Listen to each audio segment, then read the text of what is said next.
Iniciar con las conferencias. La primera que tenemos en el programa es bajo el título Retos de la formación técnica profesional ante las nuevas formas de trabajo. Precisamente esta conferencia está a cargo del señor Emanuel González Alvarado, decano de la sede central. Don Emanuel. Buenos días de nuevo. Esta es la conferencia que vamos a tratar de desarrollar. Retos de la formación técnico-profesional ante nuevas formas de trabajo. Y empezaré planteando que precisamente recordemos que el 28 es el día que se celebra el Día Mundial de la Seguridad y Higiene del Trabajo. Ahí puse esas tres diapositivas. Primero la del Consejo de Salud Ocupacional, que me parece que en los últimos años ha venido retomando un liderazgo vital y fundamental, y quería pues felicitarlos porque ese es el rol que les corresponde y es vital para el desarrollo de este país. La segunda, recordemos que la OIT está cumpliendo 100 años, precisamente un ente también tripartito que ha venido desarrollando pues una acción política global vital en la relación de empresarios, trabajadores y el Estado. Y la última diapositiva pues tiene que ver con el 40 aniversario de la carrera de salud ocupacional. Así es que nos sentimos muy honrados de poder estar aquí. Lo primero que yo quisiera un poco reflexionar es cuáles son las nuevas formas de trabajo, o cómo evolucionaron las formas de trabajo. Y empiezo con Ramazzini. Recordemos que en 1600, en Italia, en la Universidad de Padua, Ramazzini escribe el primer tratado denominado De Morbis Artificum Diatriba, de las enfermedades de los artesanos, que eran las formas clásicas que caracterizaban ese periodo preindustrial. Y en ese libro, que es bellísimo, él habla de las enfermedades que caracterizan a las nodrizas. Y uno dice una nodriza, pero resulta ser que las nodrizas eran mujeres que funcionaban como bancos de leche unipersonales en los mercados y amamantaban a niños por problemas de lactancia, o hablaba de las enfermedades de las monjas, o hablaba de las enfermedades de los herreros, y eran las enfermedades clásicas pues, que caracterizaban a esa época. Pues esa era la forma de trabajo. En esta otra diapositiva quisiera un poco ver cuál ha sido la evolución de la era de Ramazzini, de Morbis Artificum Diatriba, cuando él plantea cuáles son esas formas características de trabajo. Cómo con la invención de la máquina de vapor iniciamos con la primera revolución industrial, que para nosotros es fundamental por la cantidad de accidentes y enfermedades laborales. Continuamos en una segunda revolución industrial que tiene que ver más con el motor de combustión, la parte de la energía de vapor, los ferrocarriles, a entrar a una tercera revolución industrial que tiene que ver ya con las tecnologías de la información, con redes digitales, con tecnología del software, pero evidentemente las formas del trabajo y los riesgos van cambiando.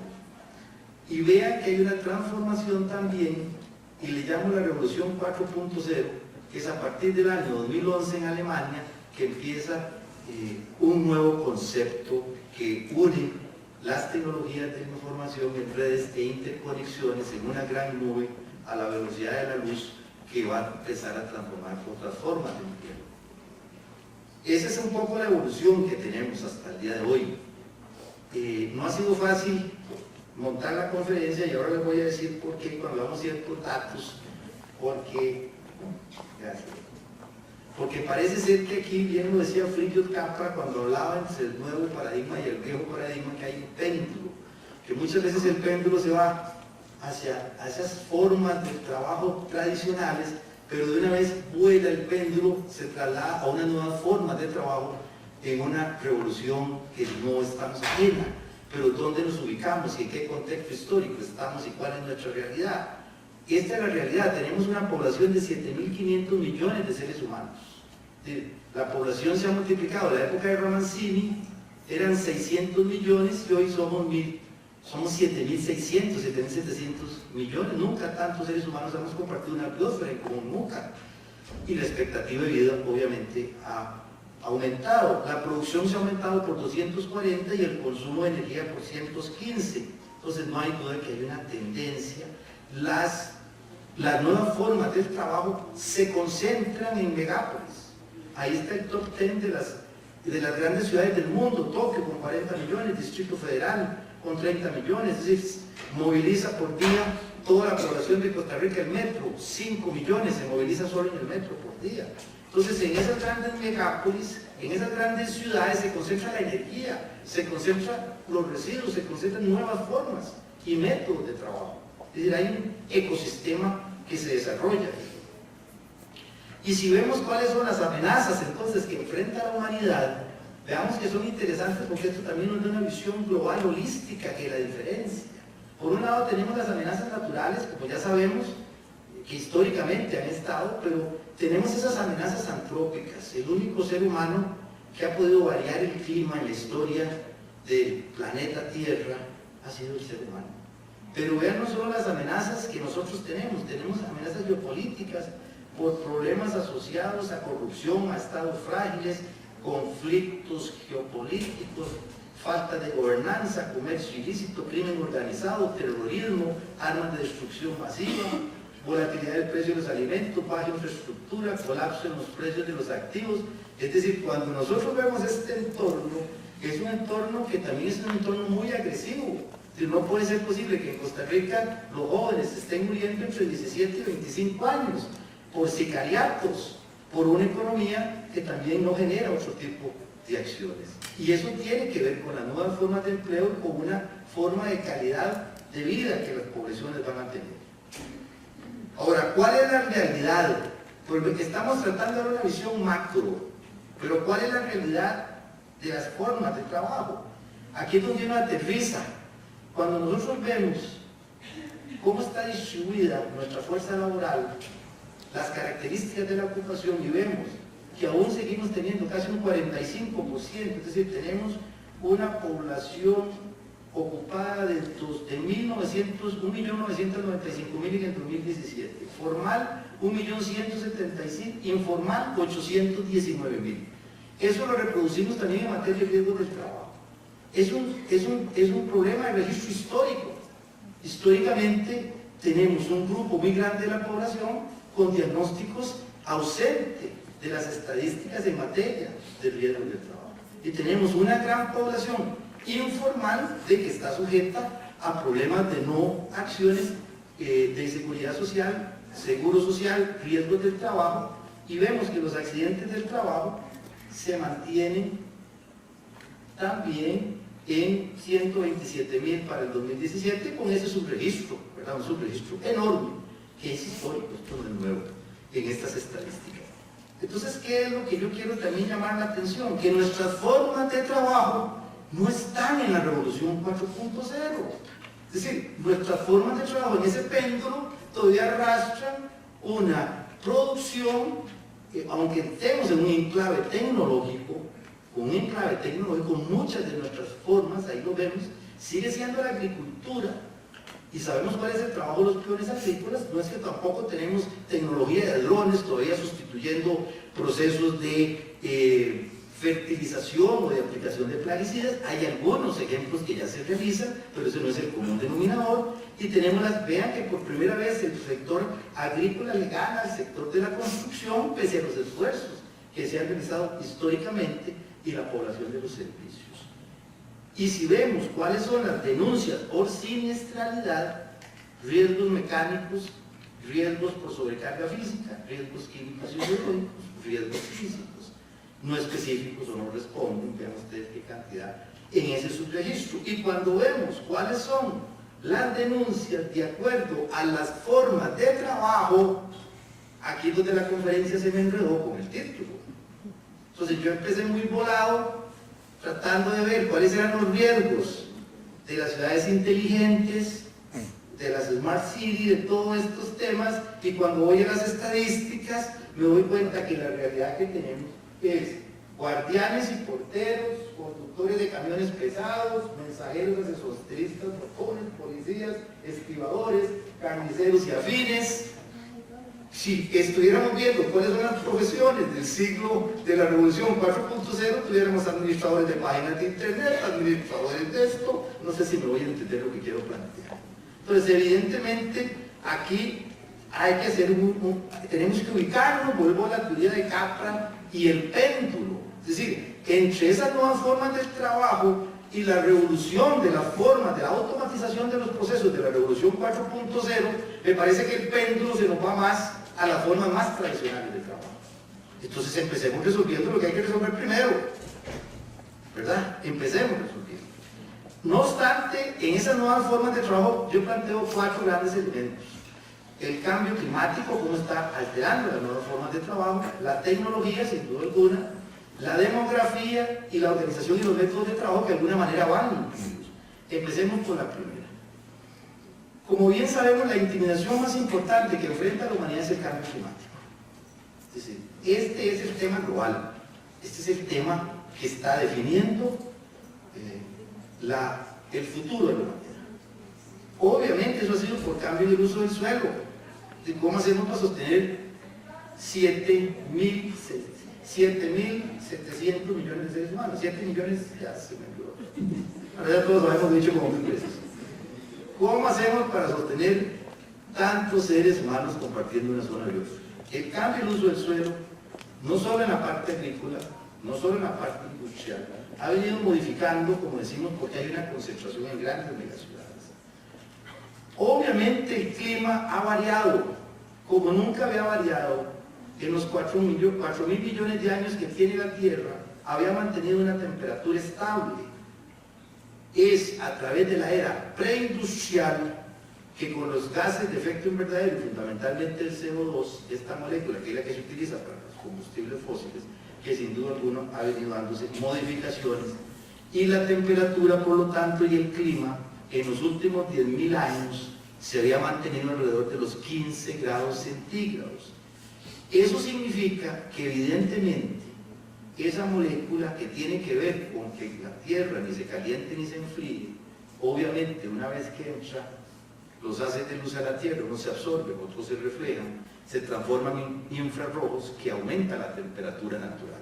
Y eso ha aumentado 1 grado centígrado la temperatura de la Tierra. Recordemos que el planeta es un planeta vivo y los seres humanos somos seres vivos que tenemos una homeostasis. Es decir, la homeostasis de nosotros dice que la temperatura está en 36.5 grados centígrados. Tenemos una frecuencia cardíaca. Es decir, nosotros no podemos alterar. ¿Qué pasará si la temperatura de nuestro cuerpo aumenta? Lo chicharronamos, simple y sencillamente. Pues a la Tierra le está pasando lo mismo. Este aumento no solo en las partes por millón del CO2 está claramente demostrada. De 220 en la revolución industrial a 405 hoy en día, ha aumentado sin duda alguna la temperatura en la Tierra. Y eso ha hecho que las formas del trabajo se transformen. Entonces la forma en que las relaciones de trabajo se desarrollan en el mundo están cambiando. Hay áreas donde se están convirtiendo en desiertos, los monocultivos se están transformando en comunidades, la gente está migrando, hablamos de los refugiados ambientales, ¿qué más ejemplo que lo que vive Centroamérica, Honduras y los demás países? Entonces, en ese gráfico podemos ver claramente, de acuerdo a los continentes, cómo los impactos físicos, los impactos biológicos o los sistemas humanos se han venido modificando. Esas son las nuevas formas de trabajo que nosotros tenemos que tener. Si aumenta la temperatura, también aumenta la presión arterial de los seres humanos. Quienes tienen presión alta se van a ver más enredados. Si aumenta la temperatura, muchos plaguicidas se volatilizan más y muchas veces generando más sinergias. Entonces, es claro que eso va a tener un impacto en las nuevas formas de trabajo. Ya sabemos el esfuerzo que hace el Consejo de Salud Ocupacional con los problemas renales en los trabajadores de la zafra y los impactos que eso ha venido teniendo y cuáles son las temperaturas que en este momento se rigen. Entonces sí tenemos que dar una respuesta. La respuesta evidentemente está estructurada en dos formas que ustedes escuchan. ¿Cómo descarbonizamos la energía? ¿Cómo sacamos la molécula de CO2 y cómo convertimos sumideros de esa molécula? Pero ¿cómo va a haber sumideros si no tenemos árboles? Entonces si no tenemos sumideros, lo que está salvando es el mar. los grandes arrecifes coralinos, ahí se está concentrando el CO2, pero el mar se está acidificando, está aumentando el nivel del mar y ya sabemos los impactos que eso está significando en esas nuevas formas de trabajo. Y aquí vemos dos grandes objetivos. Por un lado, vean ustedes, así como en el año 2000 se abrió un frente en la variable ambiental, hoy el cambio climático nos abre una nueva ventana.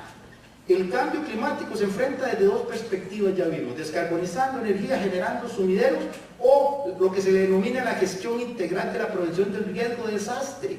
Ese es un tema que lo hemos venido manejando históricamente los especialistas en salud ocupacional.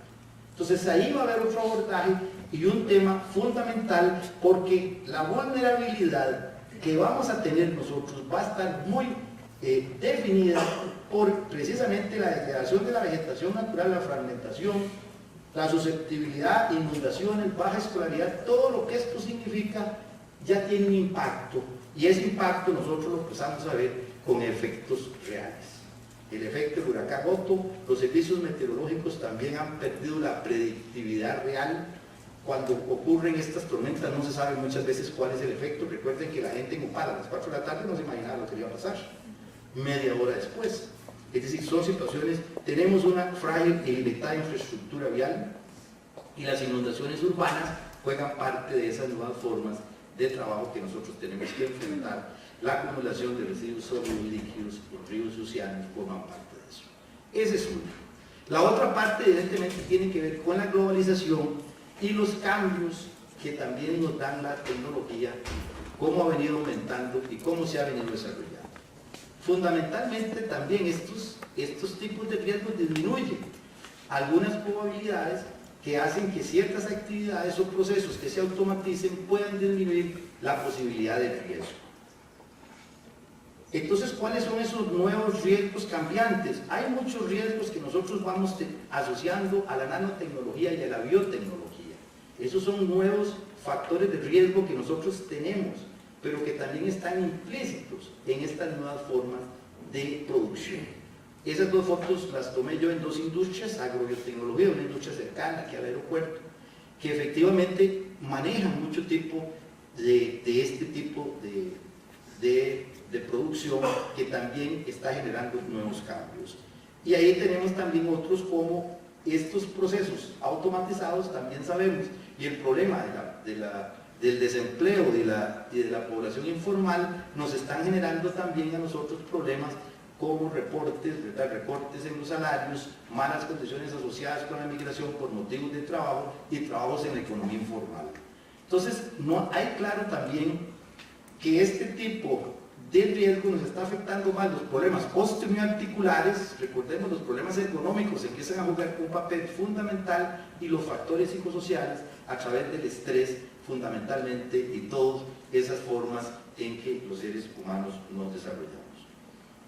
Factores psicosociales, como decíamos, y otros riesgos de biología y tecnología que también nosotros afectamos, pero como decíamos, estamos hablando de la revolución 4.0 y ahí tenemos un trabajador que sufrió una mordedura por una terciopelo. Es decir, y también tenemos riesgos biológicos en el caso de centros de acopio que no tienen características, y vemos también cómo esa parte actitudinal, el trabajador sigue sin unos guantes ni unas estrategias básicas de prevención. Los riesgos químicos, esas diapositivas también las tomé hace menos de 3 años en una intoxicación masiva que se dio en una producción de un monocultivo. Entonces vemos también cómo en el caso de nosotros seguimos utilizando, es el país que usa más plaguicidas en per cápita a nivel global, cómo no han podido sustituirse muchos de estos productos químicos y esos paquetes tecnológicos que juegan un papel muy importante. Ahí tenemos también la parte de los riesgos químicos que juegan un papel importante, y tendríamos ahora sí, ¿cómo entramos a la revolución 4.0? Si veamos cuáles son las formas en que los trabajadores nuestros tienen, cuáles son esas nuevas condiciones. Aquí se habla mucho también del problema del empleo, se habla de que el empleo va a ser sustituido, que hay nuevas formas de empleo, muy bien lo planteó ahora nuestro señor rector. A mí me parece que en el fondo tenemos que resolver los problemas que nos están agobiando en este momento. Y dentro de esas tendencias, el número de trabajadores migrantes ha aumentado, cada vez el conflicto con Nicaragua, en el caso de nosotros, genera que hayan más trabajadores. En algunas industrias de monocultivos de la zona norte sabemos que la relación anda más o menos 60-40, y conforme se va acercando más a la zona fronteriza, eso llega a ser hasta una relación 95-5, es decir, que el 95% son extranjeros contra 5% de costarricenses. Sabemos que muchos de esos son indocumentados. Como son indocumentados, no pueden pagarse las pólizas de riesgo del trabajo, no se les puede pagar la seguridad social. Sabemos también de que ese es un tema que nos está agobiando muchísimo. La economía informal, ya lo decíamos, es una tendencia cambiante del trabajo que está relacionado con ese tema. La edad de los trabajadores, es decir, tenemos una población donde el promedio se establece en 75 años, cada vez los seres humanos viven más, y eso hace que también los fondos de jubilación sean fondos cada vez más difíciles. Sabemos lo que se está viviendo con relación a los fondos de las jubilaciones. La tendencia es que la edad suba, la tendencia es que específicamente al existir una disminución en la población, evidentemente no hay quien esté subsidiando esos fondos, y con la revolución 4.0, donde podamos tener automóviles que no tienen conductores, si chocan un vehículo, ¿quién es el responsable del accidente? Pero estamos nosotros todavía para eso. ¿A cuánto nos falta luz para tener eso? ¿Quién va a asumir esos costos de indemnizaciones en los procesos de automatización? Y lo otro es que evidentemente los trabajadores jóvenes, también hay unas tendencias cambiantes del empleo, con una mayor frecuencia a realizar trabajos peligrosos, que también se desarrolla. Y la otra también son las de género, es decir, hay mucha situación asociada a trabajo de mujeres y a ciertas actividades que tienen que desarrollar, que son esas nuevas tendencias.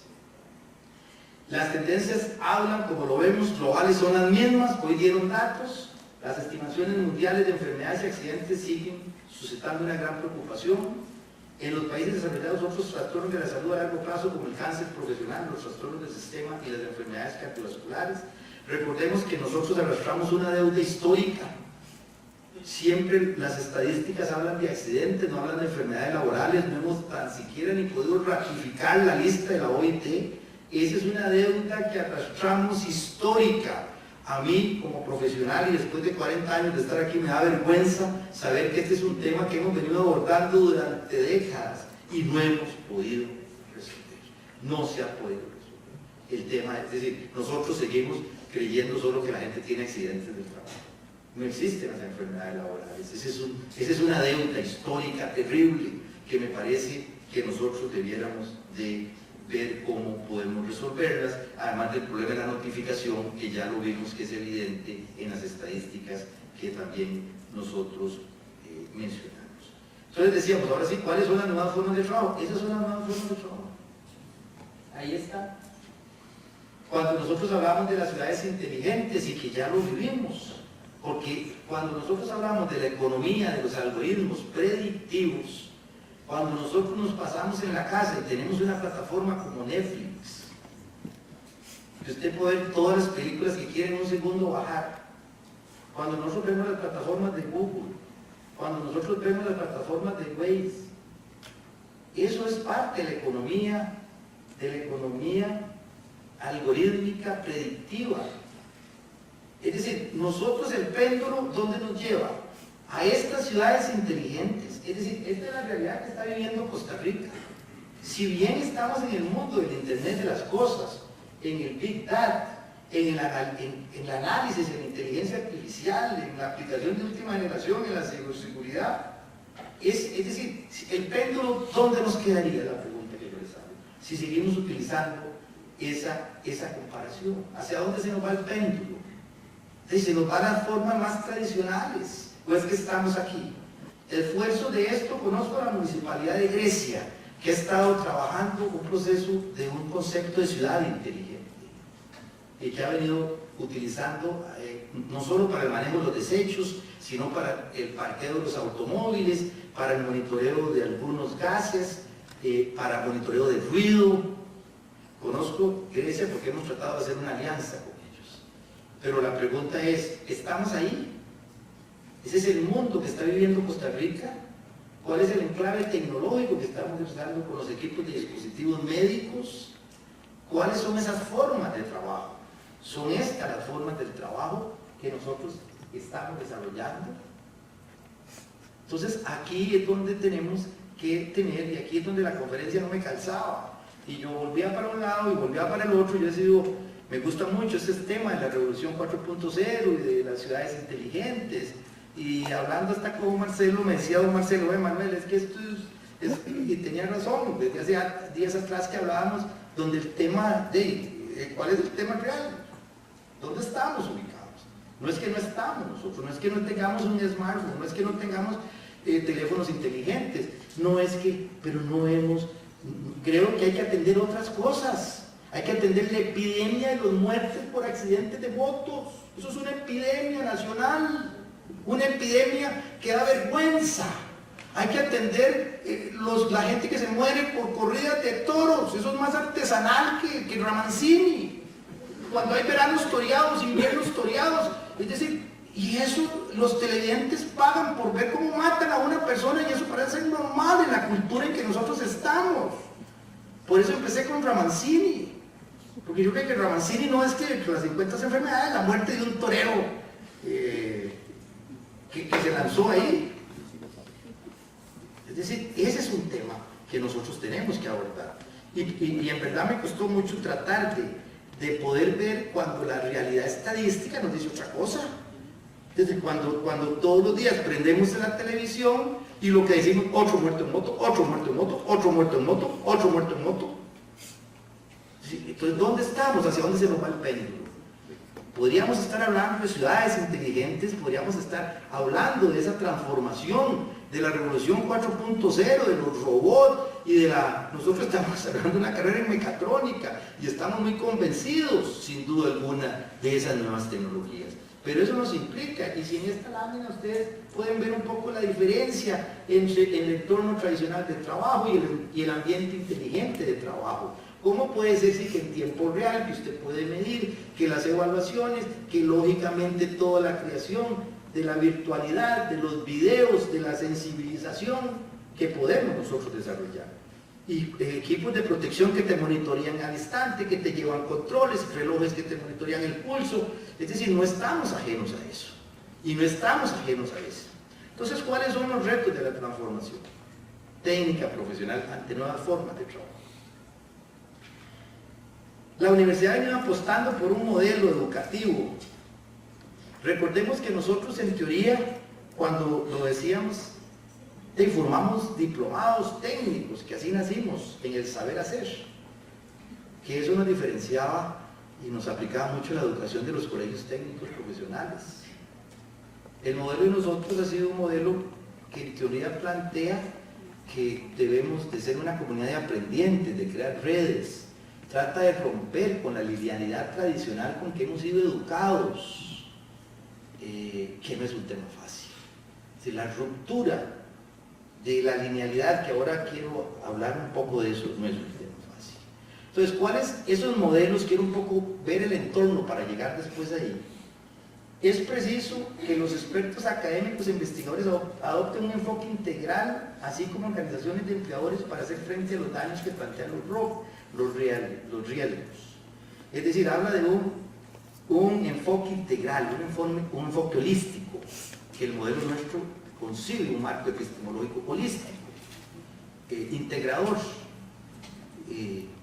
El otro tema tiene que ver con una cultura nacional de prevención, que implica el respeto, el derecho a gozar de un medio ambiente de trabajo seguro y saludable en todos los niveles.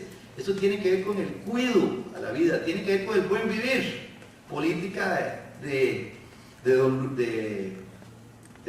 Chávez, el director de extensión, de Luis, que precisamente a veces está desarrollando un modelo sobre el buen vivir y el cuidado. Entonces, bien, quiero plantear esto para decir que un poco el modelo de nosotros trata de reflejar esas cosas. La participación activa de los gobiernos, los empleadores y los trabajadores para asegurar un medio ambiente de trabajo seguro y saludable a través de un sistema de derechos, responsabilidades y deberes definidos. La gestión incluye la identificación y la opción de medidas de prevención, la supervisión, estrategias incluida la investigación. Este es otro tema que carecemos en nuestro país. Ese es un tema terrible, porque en nuestro país la Universidad de Costa Rica publicó un libro que le llamaba Tecnología, Ciencia y Producción el año pasado, y el 70% de las investigaciones son en humanidades, en la parte humanística. Solo un 16% era sobre aspectos tecnológicos. Ese ha sido un poco la parte tradicional. Obviamente el tecnológico ha venido desarrollando otro enfoque, pero en el campo de la investigación, si bien ahora el Consejo de Salud Ocupacional ha venido haciendo un gran esfuerzo con SALTRA, creo que se llama el Programa Centroamericano para los Trabajadores, que es un proyecto que impulsa la Universidad Nacional a través de IDET también.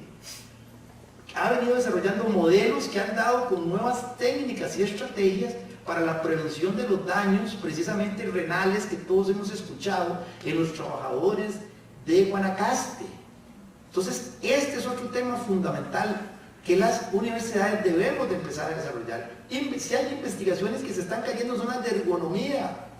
Es decir, ese es un tema virgen en nuestro país, como lo sabemos. Y que hablar de los factores psicosociales. Es decir, aquí tenemos que dar un salto fundamental para poderlo desarrollar. Este es el modelo. Le agradezco a doña Catalina que me dio ayer esta diapositiva, la señora vicerectora, que hoy tengo el honor de que me acompaña, doña Marisol, Catalina y Luis Fernando, los tres vicerectores de la universidad. Y precisamente si nosotros vemos el modelo nuestro, contextualiza, vean el contexto, que es lo que yo he tratado de plantear, ¿verdad? Hay un contexto cultural, hay un contexto económico, social, un contexto político, que es el que hemos visto cuando hablamos un poco del péndulo y cuál es la realidad en que estamos enmarcados en la gestión de los riesgos del trabajo. Luego tenemos cuáles son los fundamentos, ¿verdad? ¿Cuáles son los fundamentos que el modelo tiene? Humanismo científico, visión holística, como les decía yo a ustedes antes, la ecoformación y la biopedagogía, que son dos tendencias globales que también tienen que ver con el cuidado del planeta, el cuidado de uno mismo, el cuidado de la salud, que tiene que ver con conceptos completamente que nos sacan de la linealidad con que fuimos preparados o que fuimos formados. Pero además de eso, tiene otros principios orientadores que ustedes lo ven que son parte de sus sistemas, que antes decíamos, justicia, desarrollo, convivencia, en unos grandes ejes transversales que le llamamos el eje de la calidad, de la innovación, del emprendedurismo y del ambiente, que están relacionados con todo ese entorno para poder tener profesionales más competentes. Y vean que se meten, se inserta la docencia, la extensión, la investigación. Por eso antes planteaba aquellos otros elementos de la necesidad que nosotros desde investigación, desde la extensión, podamos desarrollar el buen cuidado, el buen vivir y lo traslademos hacia las comunidades. Este convenio que se está firmando hoy pretende orientar ese tipo de acciones. Y si vemos en la otra parte, sí, ya tiene que ver con el currículum, la internacionalización, la calidad, que es parte continua, la tecnología del aprendizaje, y sobre todo porque somos ciudadanos globales. Eso nos habla mucho también de la biopedagogía. Nosotros no somos ciudadanos de Villa Bonita, no somos ciudadanos de Cartago, no, somos ciudadanos planetarios que compartimos una biosfera en común, pero que en esas nuevas formas del trabajo, vea que no estamos equilibrados a nivel global.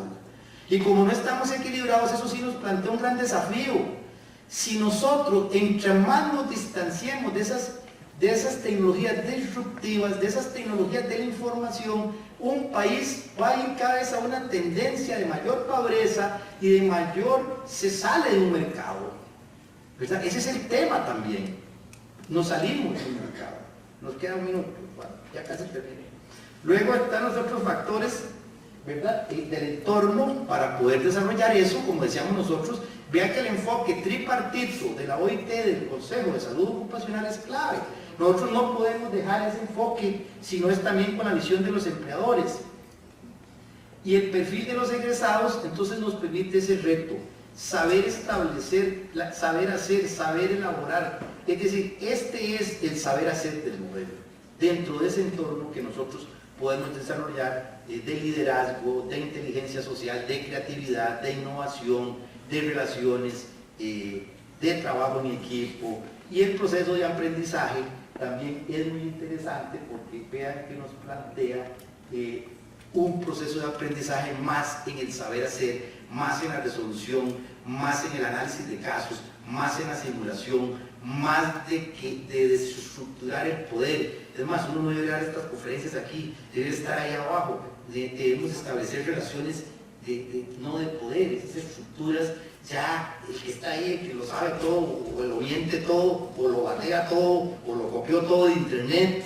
No, es que tiene que establecerse una relación más personal.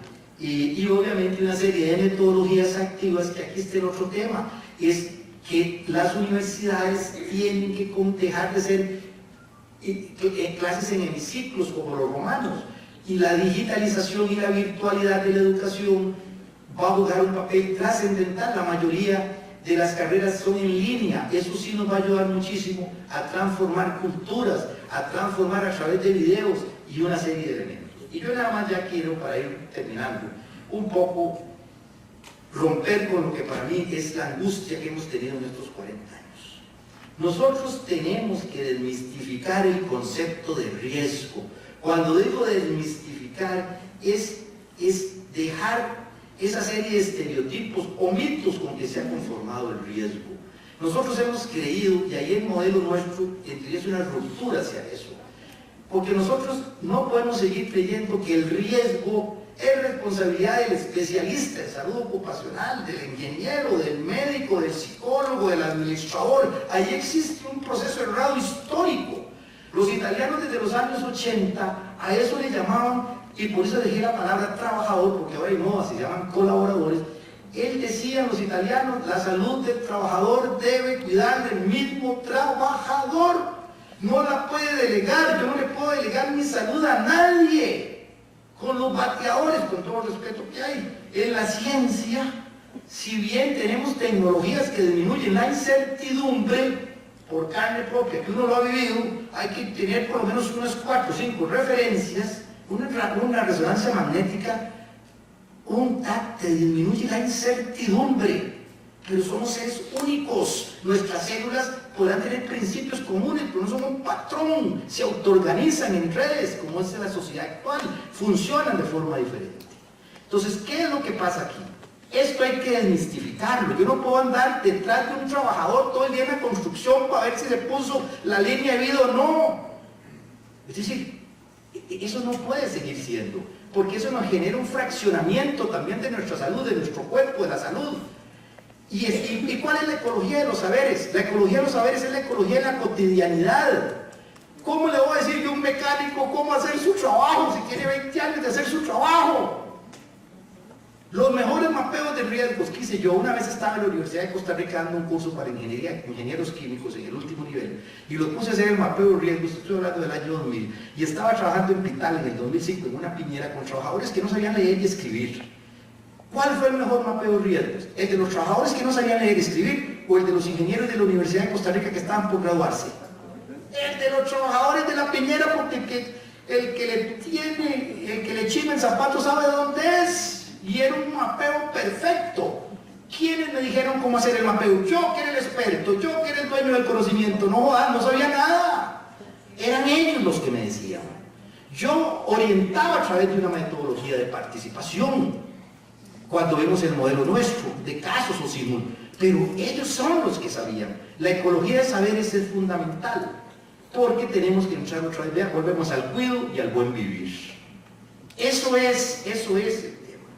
Y ya por último, no los canso más, me quedan 2 diapositivas y esta es la última. Es esta que es el modelo que hemos venido planteando nosotros para el campo de ecocampos, llamémosles comunidades sostenibles, llamémosles comunidades de prevención de riesgos. Todos sabemos cómo se hace eso en calidad.